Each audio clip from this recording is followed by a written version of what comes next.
Vamos ver se alguém tem dúvidas. Vamos ver. Tem um lado positivo, né, Paty? Se ninguém aparecer, porque você deu todo o recado. Tá dado. Vamos ver.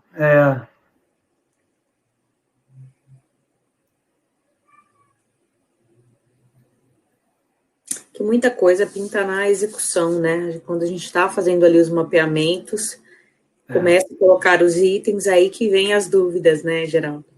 É o caso ali dos riscos, né? Na verdade, a gente só faz um processinho ali, né? Na hora de aprofundar, né? Sim. Boa tarde, Rafael. Boa tarde, João. Por favor, coloquem as equipes de vocês, porque só relembrando, nós vamos ter mais um sorteio ao final aqui da nossa live com a Patrícia. Boa tarde a todos.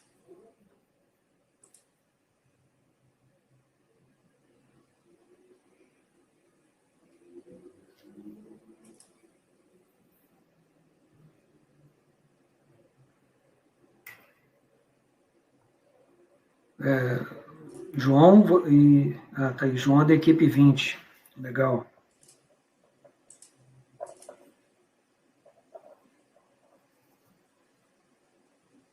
Letícia, da equipe 13.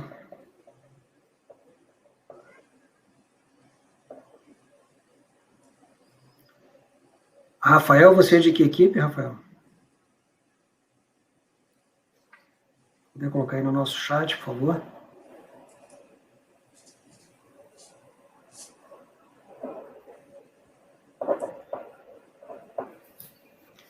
Olha, quem já está presente, se já quiser formular suas perguntas, fiquem à vontade, tá? A Patrícia está aqui, eu estou vendo que todos vocês foram as pessoas que participaram da nossa live na parte da manhã, então fiquem à vontade aí para...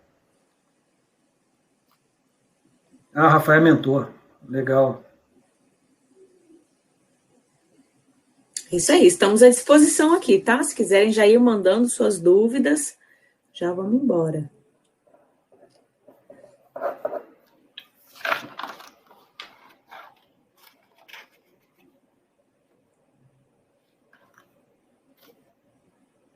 Estava pensando sobre os riscos desse projeto, né? Bastante. Então, eu lembro que você estava fazendo, né, um mapeamento. Legal. Você está vendo o chat, Paty?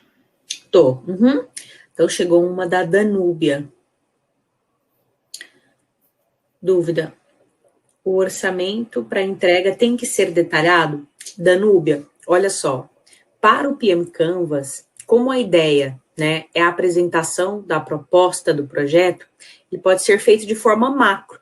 Detalhamento pode ser feito posteriormente. Ao longo você pode fazer um planejamento, né, com mais detalhes, e aí vai de acordo com a profundidade que vocês conseguirem, né, e que requerer também o seu estilo de projeto. Mas para o PM Canvas, você pode apresentar um orçamento e dizer qual é o modelo, né, do tipo de aquisições que vocês vão ter que fazer, né? Por exemplo, você pode colocar algo assim, de forma macro.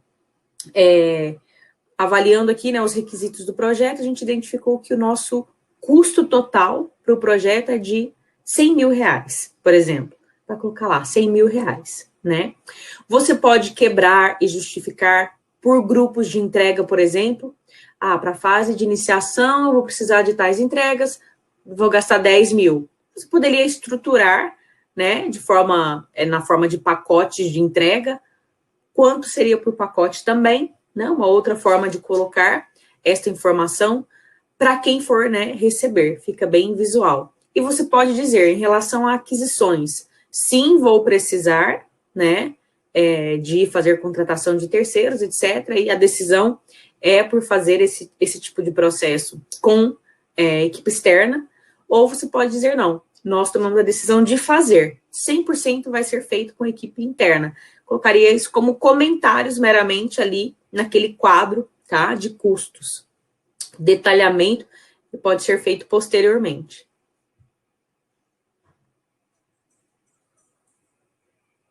Bom. Danúbia, se por um acaso você ainda permanecer alguma dúvida, depois você coloca no chat, tá? A próxima pergunta, Patrícia, é do Olides. Danúbia e Olides, depois, por favor, só informe a equipe de vocês. Maravilha. A pergunta do Olides a apresentação deve ser no formato de um pitch, semelhante ao primeiro. Isso aí acho que é um pouquinho mais para mim, Patrícia. Na verdade, sim, tá? Vocês vão ter que fazer um pitch, só que no primeiro vocês estavam apresentando a organização de vocês. Agora o pitch de vocês é apresentando o projeto. Então, vocês vão ter que, nesses 3 minutos, apresentar para as pessoas que vão estar, para os jurados, né, uma visão do todo o projeto de vocês. Então, sejam bastante detalhistas e, ao mesmo tempo, tenham atenção ao tempo, né? Para que a pessoa, na hora que for escutar o pitch de vocês, elas possam realmente entender o que vocês se propõem, quais são as principais abordagens dos projetos de vocês. Legal. A próxima pergunta seria do João. Para cada linha de tempo, necessariamente teremos um custo atrelado? Não necessariamente. Você pode colocar. Se você fizer uma linha do tempo por grupo de entrega, você pode dizer que para cada entrega você espera ter um custo dentro do seu orçamento. Então, você pode colocar assim, meu orçamento total que eu preciso é de 100 mil. E eu tenho 5 grupos de entrega. Então, fase 1, fase 2, fase 3, por exemplo. E para cada uma eu estimo gastar uma 10 mil, outra 20 mil. Se você tem esse dimensionamento, você pode colocar quebrado. Agora, se ainda é muito raso que você tem de informações, não conseguiram chegar, né, num detalhamento, você pode colocar a estimativa total apenas, tá bom? Sem problema nenhum. Eu acredito que isso já endereça uma outra pergunta que eu vi ali. Então, nos custos, não necessariamente preciso informar valores, certo? A Gislaine pergunta. Precisa informar, sim, valores. Precisa informar 2 coisas. Valores e ter mapeado se você vai precisar fazer algum processo de aquisição externo. É importante você pensar, poxa vida, na minha organização eu tenho tudo que eu vou precisar para entregar esse projeto, ou eu vou precisar entrar dentro do processo de aquisições, porque aí você tem já mapeado esse item, embora sem detalhes, né? Eu vou precisar contratar terceira parte, né, para executar, me ajudar a executar parte do projeto, seja em qual disciplina, área for, bom? A Letícia, né, ela faz uma pergunta, quer dizer, ela faz uma pergunta, mas ela não dá detalhes. Letícia, depois você puder dar mais detalhes, que você diz que ainda está com problema sobre custos, se você puder esclarecer. Na verdade, ela pergunta, né, eu ainda estou com problema sobre os custos? Porque aconteceu alguma coisa lá? Eu não consegui acompanhar, não sei exatamente. Não sei se ela estava executando, teve problema, perguntou para alguém. Letícia, ajuda a gente a entender um pouquinho melhor, tá bom? Olha, a Danúbia disse que entendeu corretamente, legal. A Gislaine também. Maravilha. João ficou claro para você? Né? Ela explicou melhor a Gislaine, porque eu não faço ideia de quanto irá custar. Eu sei quanto uma etapa custará, mas as outras não. Então, olha, nesse caso, existe alguma coisa, alguma similaridade, olhando para a internet, você consegue ter alguma ideia ou visibilidade de quanto poderia custar? Se você não tem, quanto você poderia gastar? Porque tem 2 formas de fazer, né, de estruturar. Quanto eu tenho de dinheiro para gastar, né, e que eu vou poder investir nesse projeto específico. Às vezes nós recebemos, né, de determinadas organizações, elas dizem, olha, você vai ter R$10 para executar esse projeto. E aí, obviamente, que após o detalhamento, planejamento, se necessário, né, vamos fazer justificativas, solicitar mudanças e apresentar aos tomadores de decisão, né, para aquele projeto específico, nós vamos precisar de um orçamento diferente, né, o momento da montagem do PM Canvas, ele auxilia, né, nessa etapa. Agora, se eu não tenho por referência de outros projetos, por aprendizado, né, se eu nunca fiz outro projeto similar, se na minha equipe ninguém conhece, né, do que a gente vai fazer, você pode colocar eu conheço o valor de uma etapa. Beleza. a gente poderia ter falado sobre PERT, né? A gente pode trabalhar com cenários, né? Tentando ali fazer uma estimativa otimista, uma estimativa pessimista e a estimativa mais provável. Daria para fazer ali uma quebra. Eu faço PERT de forma muito simplista no Excel. Sabe como que eu faço essa estimativa? Eu faço assim, ó. Se um projeto, por referência, tende a custar 100 mil, qual que é o melhor cenário? O melhor cenário é ele custar 80. Qual que é o pior cenário? É ele custar 150.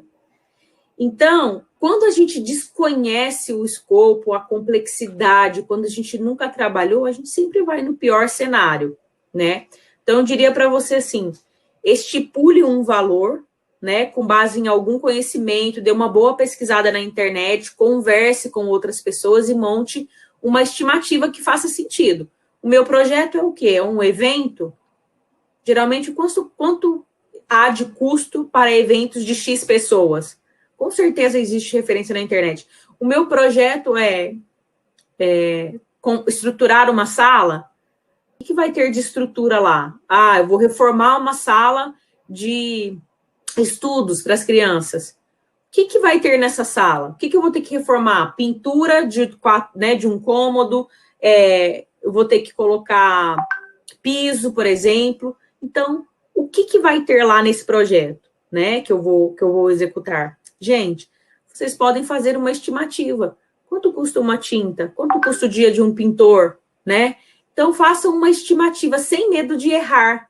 Vocês vão ser demitidos se errar, tá?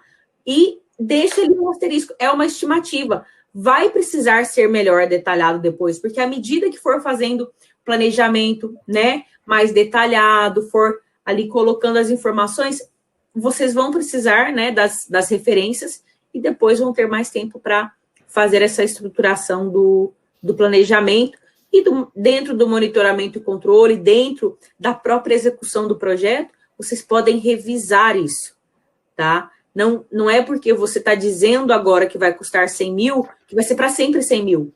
Talvez ao longo do projeto você vai entender que vai custar muito menos, porque alguém inventou uma tecnologia que faz uma parte do que você planejou fazer manual e vai custar muito menos, por exemplo, tá? Ou talvez aconteceu alguma coisa, sei lá, cenário de pandemia, vai custar mais, porque eu tenho uma outra etapa que eu vou precisar cumprir que antes eu não precisaria se não tivesse acontecido a pandemia. Vou ficar parado um tempo. Então, a gente já entra, né, nos riscos, coisas que podem acontecer e que impactam diretamente o orçamento, tá? No caso, o Leandro, ele agradeceu aqui, ele tinha colocado, né, sabendo que pode haver mudanças. E aí, Paty, se você me permite até uma contribuição, claro. Uma das coisas que vocês têm que ter muita atenção, né, quando a gente fala nesses... vocês estão vendo que a todo momento a Patrícia está falando em estimativas, né? Sempre que a gente estima alguma coisa, há risco envolvido. Agora, a pior coisa que possa existir é vocês chegarem para apresentar para um patrocinador, alguém que está financiando o projeto de vocês, e vocês falarem para ele assim, olha, esse meu projeto vai durar 4 meses e vai custar 10 mil reais. E aí ele vira para você, qual a garantia que você me dá disso? Não, está aqui, está tudo colocado. Mas como assim? Quais são os riscos envolvidos? Porque você, na verdade, está fazendo uma previsão para o futuro. Se você não expor os seus riscos, e até você fala assim, não, mas esse valor está caro. Eu falei assim, não está caro. É porque eu coloquei esses e esses riscos, eu coloquei essas e essas estimativas que podem ser alteradas. Você dá mais transparência, dá mais honestidade ao seu projeto. E isso tem um impacto enorme para qualquer pessoa que vai apoiar vocês. E você sabe, Geraldo, que é um erro muito grande de muitos profissionais, inclusive, já tem anos de prática no gerenciamento de projeto, e vai muito de encontro àquilo que eu comentei sobre ter medo. É claro que quando a gente trabalha, né, no setor privado e um ambiente cheio de pressão, né, por resultado e tudo mais, e resultado implica... o resultado de um projeto implica em muitos outros resultados, inclusive no nosso individual, né? Às vezes até para pagamento de PLR. Então, há uma pressão muito grande por entregas, por assertividade. Só que o mercado também, né, no setor privado, está modificando muito, porque já se entendeu. Gente, nós não somos mãe de Ná. Tem como? O gerente de projeto não tem bola de cristal, gente. Então, o que a gente falou, a gente vai conseguir, com boas práticas, ter detalhamentos melhores, sim, usando técnicas, aplicando ferramentas, né? Aplicando técnicas, usando ferramentas. Só que, assim, lembrem-se sempre, tenham isso muito em vista. Eu já fiz isso ou eu nunca fiz? Se eu já fiz, eu aprendo com o que eu fiz. Qual é o valor que foi estimado para o último projeto igual a esse que eu já vivi, ou que eu conheci? Ah, foi 50 mil. E qual que foi, com quanto que ele terminou mesmo? Ah, ele terminou com 48. Faz sentido você fazer novamente uma estimativa de 50 por similaridade, né? Agora, eu nunca na minha vida vi algo, é um projeto que precisa ser executado, é a primeira vez que eu vou lidar com ele. Busque tudo aquilo que você puder, dê informação. Quanto mais você conseguir detalhar nesse sentido, melhor será. Agora, se você não consegue detalhar nada, também não se culpe. Mais uma vez, o que eu tenho hoje? Comece com o que você tem agora. E informe. O orçamento, né, numa linha, precisará ser melhor detalhado no futuro devido às incertezas ainda em relação aos requisitos, né, ao escopo. Você pode fazer isso sem problema algum, tá? Mas é importante informar algo. É importante, né, correr realmente atrás das informações e buscar algo, né, para que vocês consigam ter um norte. Imagina para um aprovador, para um tomador de decisão, né? Eu, atualmente, cuido dos projetos de pelo menos 25 clientes aqui no Brasil e fora do Brasil, uma equipe enorme. Se chega para mim uma proposta para eu aprovar sem um valor, eu não vou aprovar, não, gente. Porque eu vou assinar um negócio ali, eu não sei o que está falando ali. Às vezes, vem, né? A gente tem situações onde existe um detalhamento do escopo, do ponto de vista técnico. Olha, então eu vou ter que, né? Eu vou ter que ter tais requisitos que são obrigatórios. Vou com base nele, faço uma estimativa, jogo um percentual ali de erro, né? Geralmente para mais.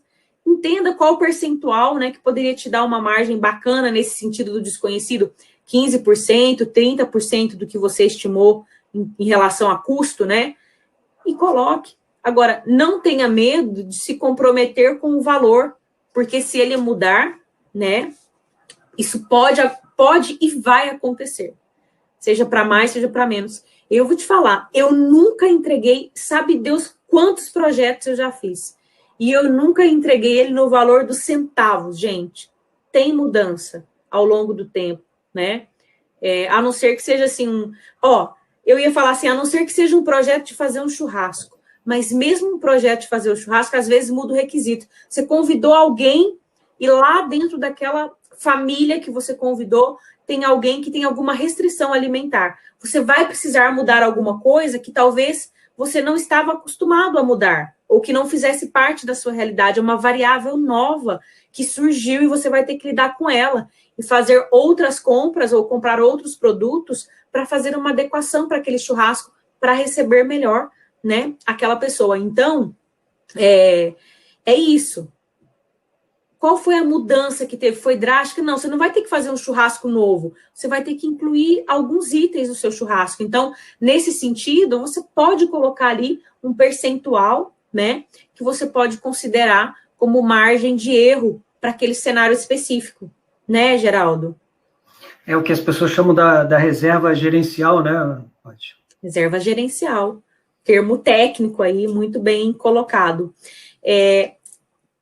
O nome popular para reserva gerencial é gordura.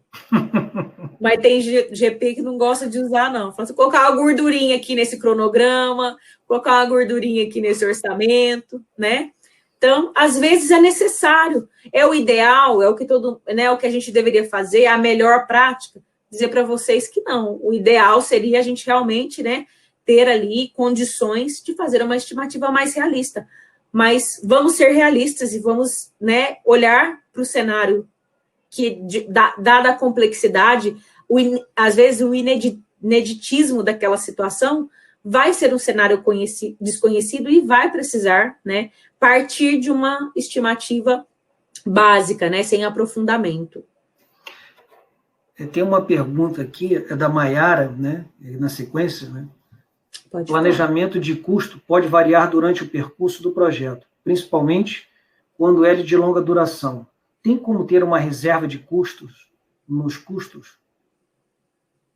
Essa reserva gerencial. Geralmente, quando um projeto muito longo, né, faz-se um provisionamento chamado reserva gerencial. Como comentamos, né, se você for buscar ler a respeito disso, você vai ver que não é a melhor prática, né? Vai estar escrito lá, não é a melhor prática, mas é uma prática utilizada e que faz sentido, tá? Então, assim, eu preciso, né, programar ali uma reserva para o meu projeto, porque eu sei que não é um projeto muito longo e eu posso ter desvios. Tente buscar aonde você pode ter desvios. É na alocação de recursos? É na aquisição de coisas, né? Para você ter uma ideia. E olhe para o seu projeto e para as características deles. Porque se você simplesmente disser que de um projeto de 100 mil, você vai, né, querer reservar 200, que é o dobro, faz sentido? Não faz. Então, precisa ser algo que faça sentido. O que eu recomendo? Se, né, houver essa situação, busque entre 10% e 15% de margem, né, para que você possa ter ali uma correlação, né, entre o valor real e um valor para o caso de exceder, né, o projetado em função do tempo, enfim. Mas nunca trabalhe com esse valor. Deixa ele lá, como se fosse, assim, uma previdência privada. Né? É o que a gente fala, né, Paty? Quando você não consegue, você não tem referências, se o projeto fica muito incerto, pode até ser que alguém nem aprove. Fala assim, você está com muita incerteza no teu projeto. Essa reserva gerencial é para aquilo que você fala assim, olha, eu fiz de tudo, pesquisei tudo, só que eu não previ uma pandemia. E aí essa reserva gerencial vai cobrir essa pandemia, né? Que a gente fala que são os riscos não imaginados, né? Com certeza. Todos os outros entram no seu projeto. Temos mais uma pergunta aqui, Paty, que é da Cristina. Temos no nosso projeto previsto o patrocínio para a compra de barracas e outros equipamentos de acampamento. Pode ser usado reserva gerencial também para o caso de não conseguirmos o valor total do patrocínio dos itens? Olha, essa pergunta é capciosa, no geral, depois eu vou pedir para você me ajudar. Mas, vejam, se está previsto o patrocínio, não faz sentido fazer aquisição. Agora, buscar patrocínio realmente é desafiador, né? O que eu faria? Eu faria uma boa análise dos potenciais patrocinadores e buscaria até o fim. Eu otimizaria ali, usaria criatividade mesmo para trazer o que faz alguém querer patrocinar uma organização qualquer. No final do dia, nós estamos vendendo alguma coisa, porque assim, todo mundo vai se beneficiar, né? Nós, enquanto organizações, vamos nos beneficiar de receber o patrocínio, mas a organização que está patrocinando também vai ter benefícios, né? Então, assim, como é que eu me torno atrativo o suficiente para que a minha meta de patrocínio se cumpra? Essa é a primeira coisa que eu pensaria antes de pensar em usar a reserva gerencial para isso. Não estou aqui dizendo que não pode, mas minha recomendação é que seja a reserva gerencial para algo que você não controla. Veja o quanto é realista o que você está colocando de patrocínio. Alguma vez vocês já tiveram 200 mil de patrocínio? Não, o máximo que já tivemos foi 20 mil. Faz sentido, então, nesse momento, colocar 200 mil de patrocínio para um cenário onde o máximo que eu já tive foi 20? Acho que é, mais uma vez, as perguntas. Eu faria essa primeira pergunta. E segunda, agora não. O propósito pelo qual nós vamos pedir o patrocínio e nós vamos nos estruturar, né? E vamos colocar a causa por trás, né, dessa oportunidade de patrocinar. Eu vejo o patrocínio como oportunidade, independente, né, da situação. Então, nessa oportunidade que eu vou dar a alguém, como eu me torno mais atrativo, como eu vendo, né, essa situação que eu quero trazer essa pessoa ou essa organização como patrocinador para o meu projeto, tá? E deixaria realmente a reserva de emergência para incertezas, como comentamos aqui, né, itens itens que você, no início, não tem a menor condição de prever. Porque se você já faz lá no comecinho uma estimativa em relação a patrocínio muito fora da curva, você já sabe que a tendência de dar errado é muito grande, né? Então, deixaria essa recomendação, mas não tem certo ou errado. A reserva de emergência para se utilizar, né, em situações que você não controla. Se porventura, né, você não conseguiu chegar no patrocínio e já tem uma reserva, né, para isso, e você opta por utilizá-la, optar por utilizar vai gerar uma consequência, que é qualquer coisa nova que acontecer, você não terá dinheiro suficiente para realizar, porque você já gastou com algo para o qual você tinha previsão de ter no seu orçamento patrocínio, né? Nós trabalhamos muito com patrocínio aqui no PMI. Então, é importante ter a meta de patrocínio e ter a estratégia de patrocínio. E, nesse caso, envolver a equipe de marketing. Ah, na minha organização não tem equipe de marketing. Tá bom, deixa eu aprender um pouquinho sobre como faz. Deixa eu ir lá perguntar para o meu vizinho, né, para a organização aqui do lado, como que eles fazem. Porque se eu me torno atrativo, né, o suficiente para aquela causa, eu vou conseguir atrair, né, essas organizações, dada a oportunidade de me patrocinar nesse projeto, né? Estou fazendo um projeto sustentável, estou fazendo um projeto, né, para uma causa super bacana. Com certeza vai haver organizações interessadas em entrar com patrocínio. Com certeza absoluta. Agora, como que eu vendo isso? Né? Como que eu estruturo isso para que eles realmente queiram vir participar conosco? Tá bom? Paty, até, se você me permite só complementar, né? A partir do momento que a gente coloca ali que eu vou ter um patrocínio, você está assumindo uma premissa de que alguém vai assumir, vai patrocinar você. E como a gente já mostrou, né, em algumas das nossas lives aí, toda premissa tem um risco associado. E aí você tem que pensar, como é que eu contorno esse meu risco? Ou é reduzindo o escopo do meu projeto, reduzindo o número de barracas, ou buscando novos patrocinadores, enfim, tem várias ações que você pode tomar aí para contornar esse risco, mas ele não é uma reserva gerencial, né? É um risco conhecido. Né? Risco conhecido. Então, você tem a premissa mapeada, nesse caso, você tem o risco, né, que é não receber o patrocínio conforme estimado, e sim, Cristina, você pode e deve colocar lá na aba de custo que parte daquele orçamento de 100 mil, 50 mil vai ser patrocínio. Que vocês vão fazer ações de busca, né, de organizações, pessoas para patrocinar. É importante você dizer o percentual do orçamento total que vocês esperam obter de patrocínio. Se for conhecido também, por exemplo, meu projeto vai custar 100 mil. Eu espero receber 50 de patrocínio com ações que irei realizar para isso e farei também eventos. Então, eu farei X eventos com a expectativa de gerar 20 mil, que vai compor. Então, ou seja, dos 100 mil, 30 eu vou com recursos próprios, 50 eu vou com recurso de patrocínio e 30 eu vou com, 30 eu vou com recurso de... 30 não, 20 eu vou com recursos de eventos, né?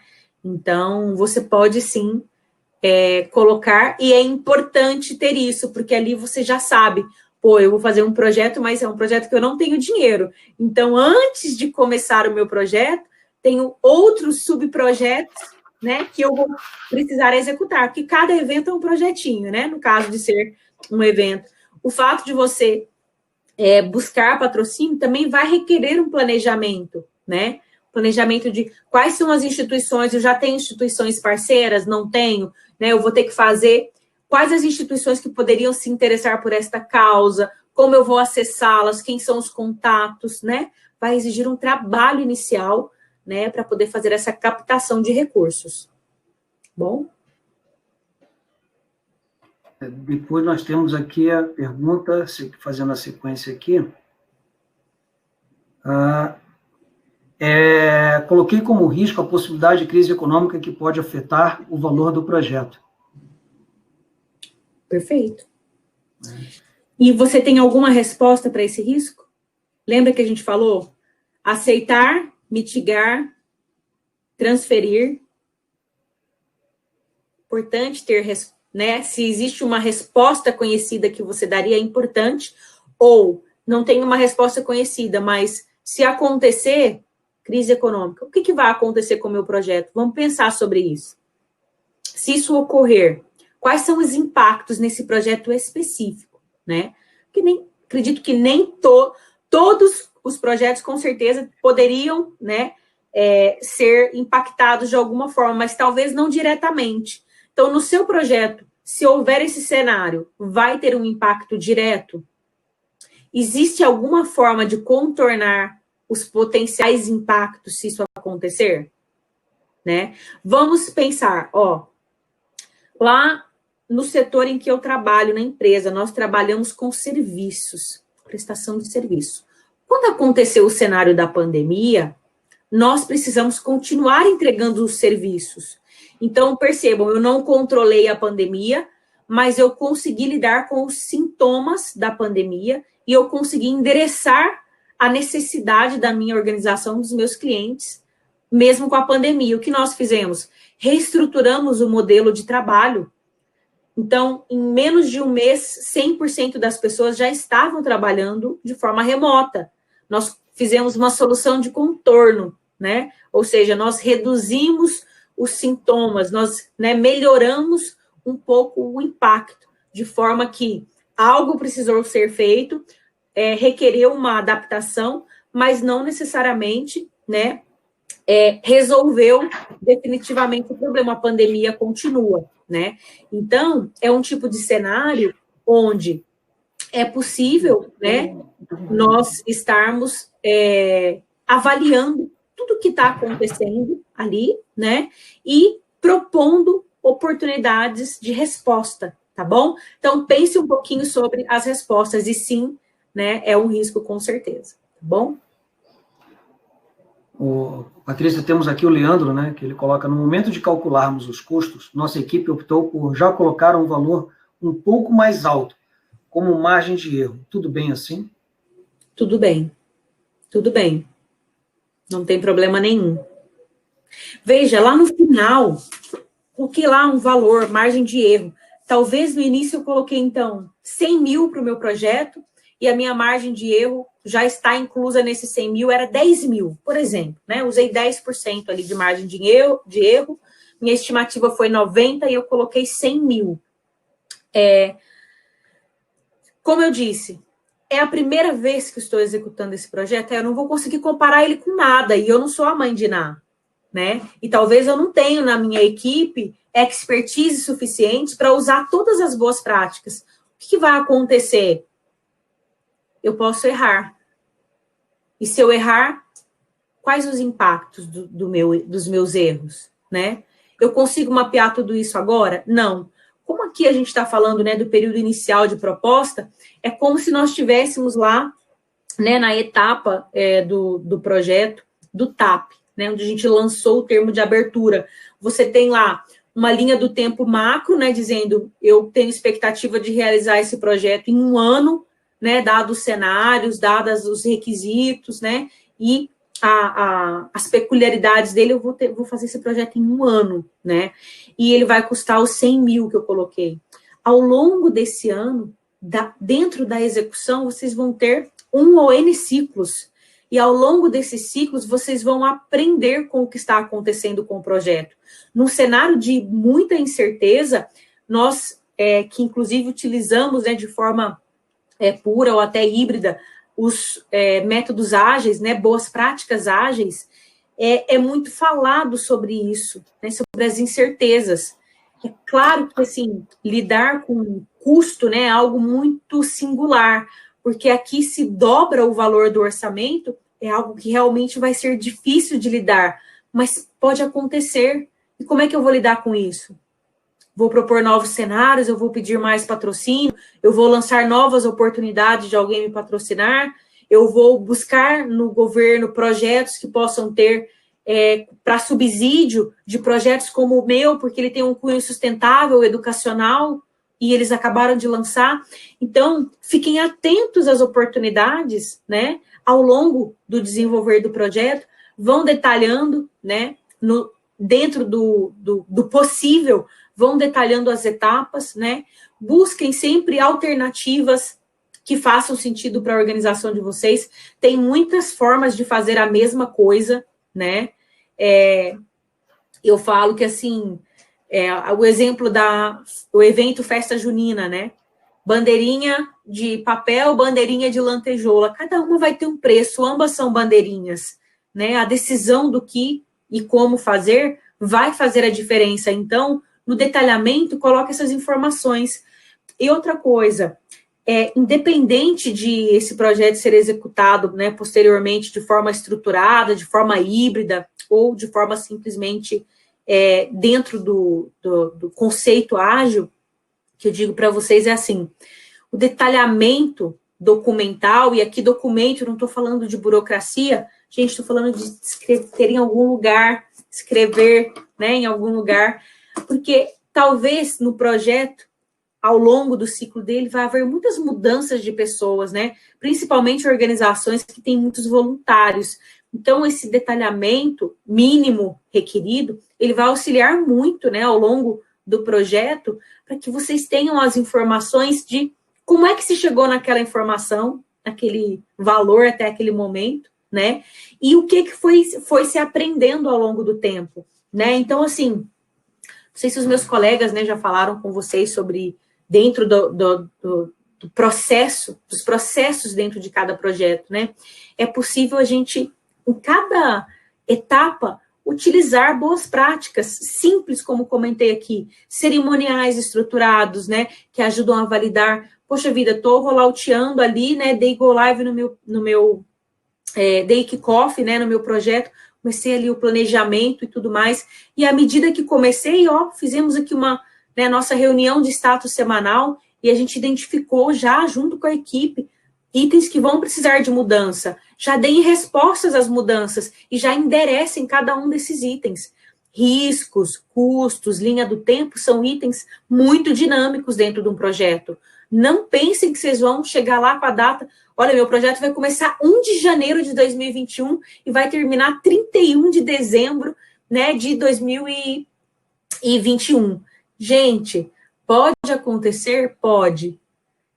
Mas vou dizer para vocês, assim, que é muito difícil, dadas as incertezas. É muito difícil, realmente, atingir, assim, uma data específica. Então, assim, não tenham medo. Utilizem, né, as boas práticas ali de mapeamento e descansem. E vão, né, lógico, ao longo do ciclo, fazendo melhor esse detalhamento, tá bom? Maravilha, Patrícia. Temos aqui a pergunta da Cristina também, novamente aqui. A meta de patrocínio entraria, então, como item nos custos? Acho que essa eu já tinha comentado antes, porque eu estava falando sobre o assunto, né? Mas apenas para reforçar, com certeza, todos os itens que fazem parte do meu orçamento, que não vai sair da minha organização, precisam constar. Então, mais uma vez, né? Se eu tenho um orçamento estimado de 100 mil e 50 mil dele vai vir de patrocínio, eu preciso dizer, dos 100 mil que esse projeto irá custar, 50 mil é patrocínio, né, e vou receber um subsídio, por exemplo, do governo. Então, coloco lá qual o subsídio e qual que é o valor que realmente a organização vai aportar, né, naquele projeto. Um outro exemplo seria, pode ter gente aí, que já eu sou equipe campeã, já vou contar com os 12 mil ali, né, que o Robson falou que vamos ter lá um patrocínio, né, para um investimento, né, que o PMI vai fazer através também de patrocínio que recebemos na organização, né, vencedora aqui do Hackathon. Então, né, os otimistas já podem colocar lá, falar assim, eu vou contar aqui que para o meu projeto já vou usar esses 12 mil, viu, Geraldo? Eu contaria, viu, Geraldo, que eu sou uma pessoa muito otimista, a minha equipe vai ganhar isso aí. Oh, maravilha. O único cuidado, né, que a gente tem que ter é quando a gente faz essas estimativas, né, quando a gente começa, né, existe até uma regrinha que fala que quando você começa o projeto, você tem uma estimativa de 35% de certeza no que você coloca. quando você vai detalhando ele, você vai aprofundando essa porcentagem, né? Até o momento que você fala assim, não, meu projeto, vou construir uma casa. Você tem ideia quanto custa um metro quadrado, né? Aí só que na hora que você for comprar o saco de cimento, você não pode virar para alguém que está patrocinando e falar assim, não, o saco de cimento custa R$1.000. Espera aí, parceiro.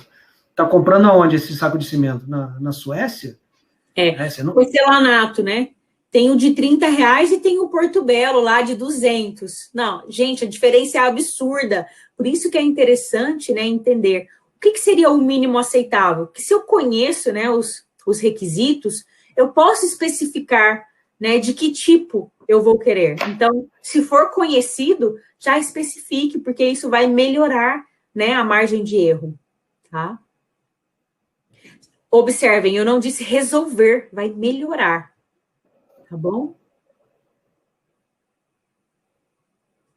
Gente, mais alguma? Aproveita aí um momento. O tempo, digo para vocês, o tempo da Patrícia é precioso, hein? Aproveitem para... Que isso. Tempo de todos nós, né, Geraldo? Eu falo que tempo, para mim, vale mais do que dinheiro. Tempo é investimento.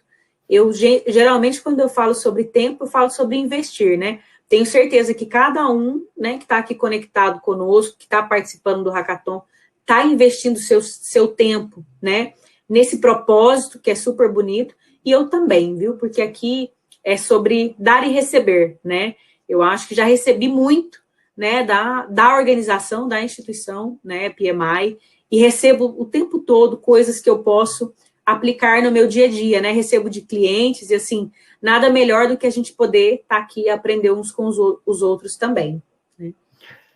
Só para reforçar, né, até assim que terminarem aqui as nossas perguntas, nós vamos fazer um sorteio, né, de uma mentoria que está sendo oferecida pelo nosso parceiro também, que é o Movimento Voluntário de Curitiba. E só para vocês saberem, o Movimento Voluntário Curitiba foi esse ano parceiro do PMI Paraná durante um projeto de capacitação que nós fizemos. Então, eles estiveram conosco aí durante 14 sessões e eles estão oferecendo uma mentoria de 2 horas para a gestão de voluntariado, né, que vai ser apresentada aí, o sorteio vai ocorrer assim que não tiverem mais perguntas. Então, e assim, né, gente, o mais importante é a gente aprender, né? Eu não estou aqui dizendo para vocês que se a gente errar, que se o custo dobrar no final, né, que se a gente não conseguir, se a gente não eliminar riscos, que vai ser fácil, vai ser desafiador. E vocês, em algum momento, podem até se sentir frustrados. Poxa vida, mas eu fiz lá. Mas, assim, acho que eu poderia dar um exemplo para vocês, assim, que pode elucidar isso. Quando eu fui começar a trabalhar com projetos em 2012, eu ainda não era gerente de projetos nem nada. Eu trabalhava numa equipe que estava fazendo gestão de um projeto. E a primeira vez que eu tive contato com um gerente de projeto, era um senhor, o nome dele é Ferla, um grande amigo, foi um mentor na época para mim. E naquela época ele estava executando aquele projeto, era um projeto com mais de 1.000 sites do HSBC em escopo. Um projeto enorme, e implantação de infraestrutura. E eu lembro que eu olhava para o Ferla e eu falava assim, meu Deus do céu, esse cara é um polvo. Meu Deus, ele é o Superman, como é que esse cara dá conta, né? E depois eu descobri que, além de ele fazer a gestão daquele projeto, ele fazia a gestão de outros 9 projetos. E eu pensava assim, gente, será que um dia eu vou conseguir fazer a gestão de um projeto? Eu pensava assim, eu ficava com medo. Falava, nossa, meu Deus, que incrível. E aí eu comecei efetivamente a trabalhar com projetos, né, acho que dentro, né, da senioridade de cada um de nós, a experiência e o tempo e o conhecimento, eles são a soma do que nós nos tornamos, né? Então, eu tive dificuldade para, às vezes, gerenciar um projeto, mas depois eu tive a oportunidade de gerenciar programas com mais de 20 países em escopo, mais de 1.000 pessoas envolvidas, e eu fazia isso super bem. Era muito melhor do que quando eu fazia gestão de um projeto, né? Então, percebam que o tempo e outros componentes, né, as boas práticas, o aprendizado, isso vai auxiliando a gente ao longo do tempo. Então, se antes eu fiz uma estimativa cuja primeira foi, nossa, teve um grande desvio, né? Nós chamamos essa diferença do projetado para o real de desvio, né? Então, esse desvio da minha linha de base me deixou triste, me deixou frustrada, eu errei demais. Tá bom, mas e no próximo eu vou acertar? Não tinha uma referência, não tinha ninguém para me dizer como eu tinha que fazer. Tudo bem, mas isso não vai melhorar os sintomas da consequência de ter tomado aquelas decisões. Agora, não decidir também vai ter consequências. Não decidir é decidir, sabe, Geraldo? Eu falo para as pessoas, alguém precisa decidir. Se não tem ninguém que consegue ali dizer, olha, eu acredito que vai custar tanto com base nisso, nesse critério, né? Precisa também ir buscar a informação, né? Não simplesmente, nossa, tá aqui, acho que vai ser A. Não, busque com, né, o máximo que você conseguir.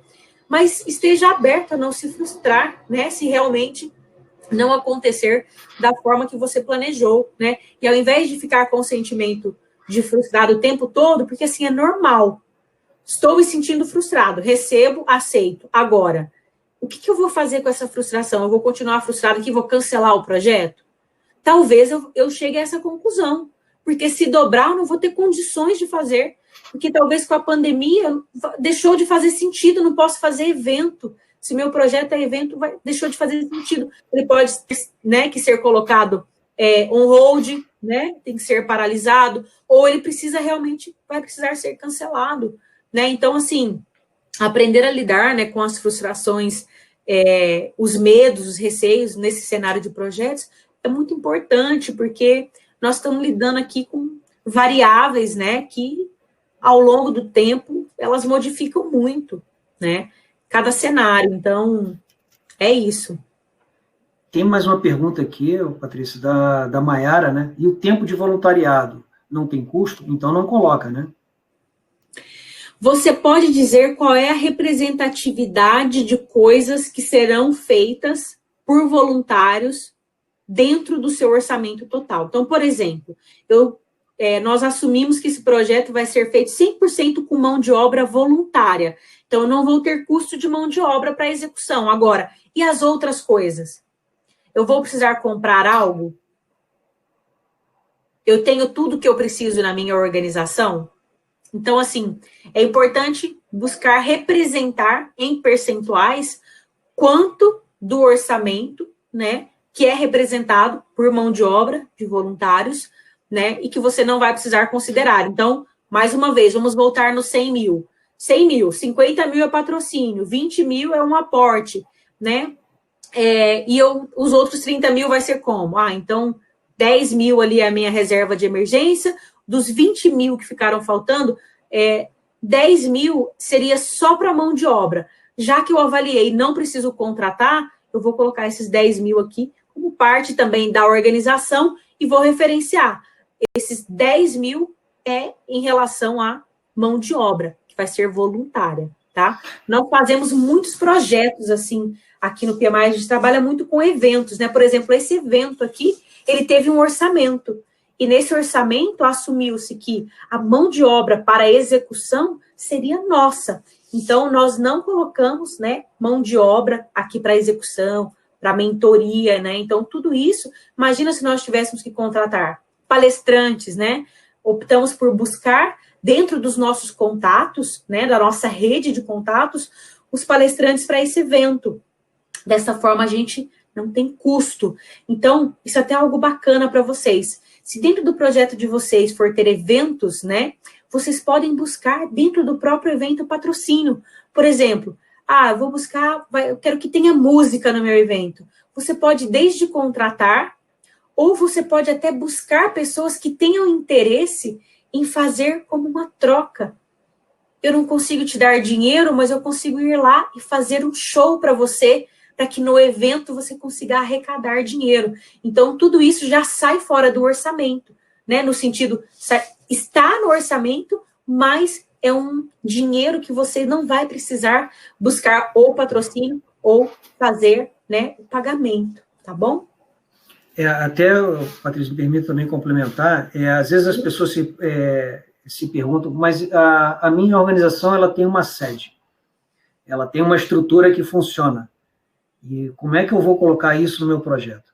A única coisa que não é certo é você simplesmente aumentar o valor do seu projeto para subsidiar a sua instituição. O certo é você colocar aqui despesa de água, de luz, alguns insumos, né, que a sua organização tem, vai estar embutido naquele projeto pelo período que ele vai durar. Ou ele pode ser diluído em mais projetos. Por isso, quanto mais projetos você tiver, aquele seu custo operacional, né, de funcionamento, ele fica diluído nesses projetos. Mas tem que deixar claro, porque senão você fala assim, por que seu projeto apareceu um valor aqui que não está contabilizado? Ah, não, é porque eu tenho uma conta de água. Não, mas você não colocou isso para mim no teu projeto. Imagina o patrocinador, uma hora percebe que tem valores que ele está bancando que não está claro no teu projeto. Claro. E olha, mais do que isso, né? Tem instituições que quando fazem o patrocínio, organizações que patrocinam, que eles precisam do detalhamento para poder levar para o board deles, né? Para aprovação daquele patrocínio. Por quê? Como eu comentei antes, né, essas organizações que têm certificações, né, muitas têm certificações internacionais, ISO, então eles precisam comprovar, né, que a outra organização a qual eles estão patrocinando não tem nada que infrinja, né, as suas boas práticas ali, por exemplo, de sustentabilidade, né? Então, tem várias coisas que já podem ser observadas. E aí o Ademir está comentando ali, eu assumi uma ajuda de custo para os voluntários, além da compra de insumos. Achei super bacana, Ademir, sabe por quê? Porque quando, por exemplo, os voluntários, né, ainda eles não são parte ali da instituição, eles vão ter que viajar, fazer deslocamento, né, vão ter que ir para, né, enfim, para algum lugar. É importante, se possível, né, porque o voluntariado, ele é um acordo. Então, percebam, às vezes a gente vai ter quando a gente assume que o voluntário, né, ele vai arcar com despesas, é muito complicado, porque a gente não sabe se todos podem. Então, esses acordos, inclusive, precisam entrar como parte do planejamento do projeto, né, e é importante ter isso claro com os voluntários que vão auxiliar, porque, por exemplo, há instituições onde os voluntários, eu geralmente, né, as instituições que vou, eu acabo deixando, sabe? Não quero ter, né, ajuda de custo, pode investir em outra coisa, né? Eu me desloco com o meu próprio carro, eu vou ter ali já que fazer a minha alimentação, então é indiferente para mim. Agora, tem pessoas que se propõem a ajudar, mas que elas também não têm condições, né? Então, às vezes, de fazer um deslocamento a mais, de fazer uma alimentação. Então, é importante, sim, ter isso no planejamento, né? Colocar um buffer ali para essa situação onde você não conhece os valores, ou então fazer uma projeção. Qual ajuda de custo eu vou dar? Eu vou dar uma ajuda de custo para o almoço de R$10, ou eu vou entregar o almoço para essas pessoas, porque eu tenho um fornecedor que me fornece a 10. E se eu for dizer que eu vou dar um reembolso, talvez aquela pessoa, se eu não estipular um valor, vai gastar 50, e isso vai fugir do meu orçamento. Então, essas regras, né, e padrões, importante ter já definido no início, né? Eu vou reembolsar ou eu vou entregar, né, a alimentação? Eu vou estipular um valor entre R$5 e R$10, né, para almoço. Deslocamento. Quais são os locais, né, de deslocamento? Um deslocamento dentro de Curitiba, dá até 4 quilômetros. Então, para o deslocamento nós vamos dar uma ajuda de custo de X centavos por quilometragem, ou vamos dar a passagem de ônibus, né? Quanto custa uma passagem de ônibus?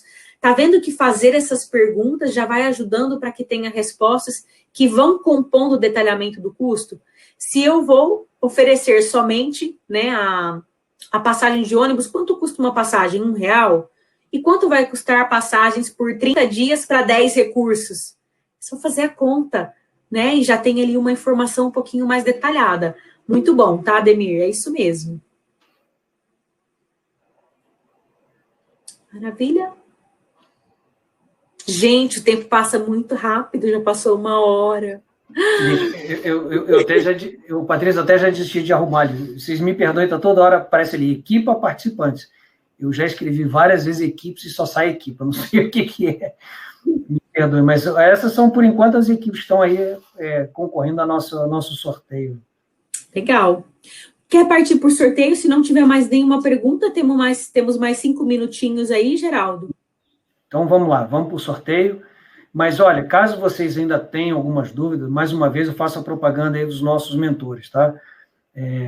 Mais uma vez, Patrícia, agradecer aí a sua colaboração, a sua disponibilidade de, no domingo aí, tirar suas 2 horas aí de descanso, né? A semana sempre é muito puxada para poder estar apoiando esse projeto maravilhoso aí. E também a todos os participantes, eu fico aqui emocionado de estar participando disso, porque eu sei que vocês estão tirando também um momento de lazer de vocês, não só entregando valor à nossa sociedade de forma colaborativa, de forma voluntariada, tentando fazer alguma modificação na nossa sociedade, e isso não tem preço, sabe, gente? É uma admiração enorme a vocês, e a gente está aqui para tentar ajudar vocês a continuarem fazendo esse trabalho bonito, tá bom? Mas vamos ao sorteio, que é o que importa.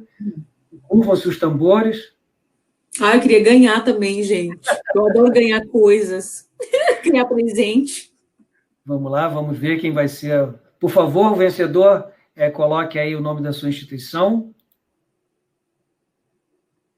23 a 23 não está participando. Vamos tentar de novo. Continuam-se rufando os tambores. 15 também não está participando. Nossa, a emoção está ficando grande. Vamos lá.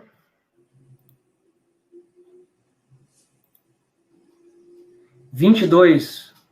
Acho que 22 está aí. 22 está lá, hein? Aê! Muito bom.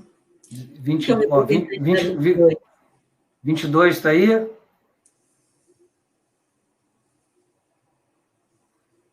Representante da 22. Se não tiver, vamos fazer de novo. Ai, que suspense sem ver a tela. É a 22. Eu esqueci de... Yasmin, ó. Opa! Muito bom. Legal, Yasmin. Borboleta do Vale, que legal. Parabéns. Show. Parabéns, Yasmin. Maravilha. Gente, eu esqueci de compartilhar a tela do sorteio. E a ansiedade, né? Tá todo mundo falando. Aqui, ó. Mas deixa eu mostrar aqui para vocês que está aqui ainda. Está salvo, ó. Deixa eu compartilhar aqui. Só para... ó. Tá vendo? Resultado do sorteio, ó. Então ficou registrado aí. Parabéns, Yasmin. Muito bom. Legal. Patrícia... Mais uma perguntinha final ali, a gente tem 2 minutinhos, vamos responder, né, da Maiara. Por favor, Patrícia. Ó, a Maiara está falando assim, por exemplo, eu tenho um profissional, né, que vai trabalhar no projeto 48 horas semanais, mas pode fazer 36 como voluntariado. Que bênção, né, em primeiro lugar. Então, você vai fazer a continha. Quanto custa a hora dele, né? Quanto que ele vai te cobrar pelas horas que ele não pode fazer como voluntariado, né? Você vai pegar esse valor de hora, vai fazer a continha da diferença, né? E vai colocar que de um custo, vamos supor que a hora dele custasse R$1, tá bom? Então, as 48 horas custariam R$48. A representatividade das horas dele no seu orçamento seria R$48 que ele ia cobrar de você. Só que lá você vai colocar assim, que R$36 desses 48 vai ser como doação, investimento dele como voluntário. E assim você pode fazer, né, se tiver outros casos similares, né? Então, por exemplo, falando de mão de obra, né? Pensar na mão de obra onde você vai ter que contratar uma parte e pode conseguir uma parte como voluntário. Mão de obra de engenharia, por exemplo. Quanto custa uma hora de um engenheiro? Supor, R$10. Se de todo o projeto você for gastar 10 horas, você vai multiplicar o valor todo. E se o engenheiro falar para você assim, olha, eu vou investir, né, em vocês, aí no projeto de vocês, e vou doar aqui o meu tempo. Então, eu vou doar 5 horas. Você vai compor as 10 horas no orçamento e vai dizer que daquele valor total, uma parte dele, ou seja, 50%, vai ser por doação, né, daquelas horas, investimento, né, daquele profissional, e o restante vai ser, né, horas que você realmente vai precisar ter dinheiro para pagar do seu orçamento. Aí, nesse momento, não importa se vai ser da parte do orçamento do patrocínio ou não, porque você vai ter a composição total dos custos, né? A não ser que seja algo, por exemplo, eu decidi que eu vou precisar fazer uma aquisição específica. E eu tenho um patrocinador que não pode patrocinar dinheiro, mas que ele faz esse tipo de trabalho. Ele vai investir isso, então quanto custaria? A empresa dele, vamos pensar em contabilidade. Na minha organização não tem contabilidade, eu não tenho contador, né? Não poderia fazer isso sozinho. Alguém quer me ajudar, mas ele não vai me dar dinheiro. Ele vai patrocinar a parte de contabilidade que vai fazer a gestão aqui, né, das finanças desse projeto ou da minha organização. Gente, você pode colocar na composição também, uai, por que não? Se você tem, né, contatos, se existe um potencial disso acontecer, por que não, né? E aí sim, você considera lá na linha, né, de custos, bom? Beleza? Maravilha, Patrícia. Bom, eu acho que a gente está encerrando por aqui. Patrícia, quer fazer suas palavras finais, por favor? Geraldo, só agradecer, né, a todos, dizer que eu continuo à disposição de vocês, tá bom? Se precisarem de algo, se pintar uma dúvida posterior, né, falem com a nossa equipe, nós estamos aqui para auxiliá-los, né? Os mentores todos têm capacidade, com certeza, para responder também perguntas sobre riscos, custos, né, e linha do tempo, tenho certeza disso. Mas se quiserem falar comigo, como comentei, estou à disposição também para se conectarem comigo pelo LinkedIn, né, Patrícia Goulart, só procurar lá, estamos juntos, né, nas redes sociais também, podem me procurar como Patrícia Goulart, vou estar, sim, vai ser um prazer se eu puder ajudá-los, viu, de, assim, qualquer área, não só aqui, né, no Hackathon, mas se puder contribuir com qualquer coisa, estou à disposição de vocês, tá bom? Boa sorte a todos, tá? Que vocês tenham sucesso, e mesmo que não sejam a equipe campeã, pensem no quanto vocês estão levando de aprendizado daqui lá para a organização de vocês, tá bom? Muito sucesso a todos. Obrigada. Obrigado, Patrícia. Obrigados a todos. Estamos aí na reta final do nosso Hackathon. Vamos lá, não deixem de fazer as suas entregas. Tudo de bom para todos. Valeu, gente. Obrigada.